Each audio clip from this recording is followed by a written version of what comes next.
anytime you're having a vigil or you're wanting to go ahead and honor somebody, there are these little like holders for you to be able to go ahead and hold a candle. And so I do have a couple of them here that we actually we used at a funeral. And you'll also see them kind of like in church services and that sort of thing, like around Christmas time.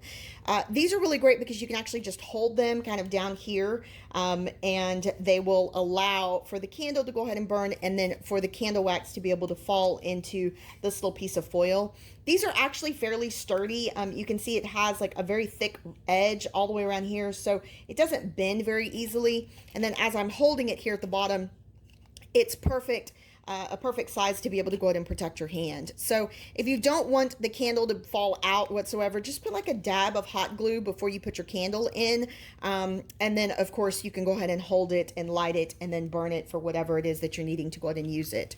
So anyway, thanks guys for watching. I just wanted to go ahead and show you this item really quick. So if it's something that you were looking for, perhaps maybe this video will help you to make that decision. You guys have a great day.